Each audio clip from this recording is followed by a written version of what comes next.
you're like me and there's not much going on in your life, you might think there's nothing to document. We simply cannot have that. So in today's video, I'm going to share 5 things to document in your traveler's notebooks if there's nothing going on. I've been making an effort to try and document the small things, as that's actually what makes up most of my time and what I tend to forget the most. The first thing I'm documenting is this app. It's called the Rise app, and it was released by the podcast I love, and I was so excited to use it. There was a whole hype about it. I printed some of their PR photos as well as I made a little phone picture. I used Canva and I put a screenshot of what the app looks like inside of the phone frame. I've printed the phone on the sticker paper and the rest are just printed with my selfie photo printer. I made a video on photo printing, so check that out if you're not sure how to start. It's a manifesting app, so I used Live Love Posh Manifesting Babe sticker book, Mystic Babe I think it was called, for this one, and I'll print out my journaling once I'm done with all of these layouts later on. I really like the purple in this, so I had to use some of the matching stickers there. Just add little purple crystals and whatnot. You could even print out all the apps in your phone, kind of a screenshot to document that. The next idea is to document a random day. The only thing with this is that you actually have to make an effort to take pictures, which is a bit trickier sometimes. I definitely wouldn't do that unless I knew I wanted to put a layout on, or this one was me taking little pictures for my Instagram stories. In today's instance, I've had an accidental day off as one of the nurses was off, so I took a few pictures of some of the things of that day. My breakfast, me crafting my Go Wild layout and watching The Office, me reading in my little reading nook, and I also went for a run by the sea, so took a little selfie there. I thought it'd be nice to spread them chronologically through the page, and for the embellishments, I used this old Happy Planner sticker book. I found some of the colors that vaguely matched the aesthetic and wanted to bring some of the white on the other page. I added a box too, as it's the most important bit for journaling, and I love this make wait for today quote. I don't always match the quotes, but it's nice when they do match.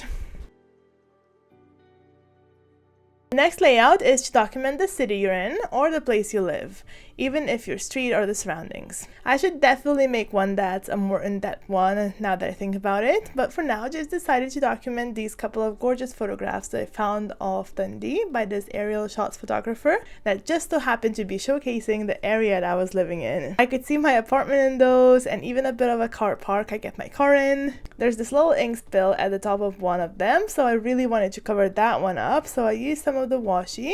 I did the same thing to the other photo to match that, and then I wasn't sure for what to do and what to add to this one. Just settled with stamping out Dundee and leaving it at that, and I thought it turned out pretty well. Sometimes you don't need to add too much. I think it would maybe be even better if the snowy photo was on the starry background, but what can you do? We'll never know. The next layout might have seemed a bit silly to me, but I'm so glad I did it anyway. It's me documenting my little bakery and the Super Spin app thing they had when after each purchase you spin virtual wheel and get a free pastry. Who doesn't love free pastry? It was always so exciting to spin. It's a genius marketing trick. Lidl was right next to my apartment in Dundee, so when I left I took a picture to remember it all, and a picture of the bakery of course. That bakery was getting me in loads of trouble with my eating, let me tell you. I took a little screenshot of the Super Spin too, and I decorated around with some of the Live Love Posh winter stickers here, and cut the box in half to add my journaling later on. I added the winter cookies, but had to cut some of it off as I didn't like it at all. That brown kind of didn't match the blues.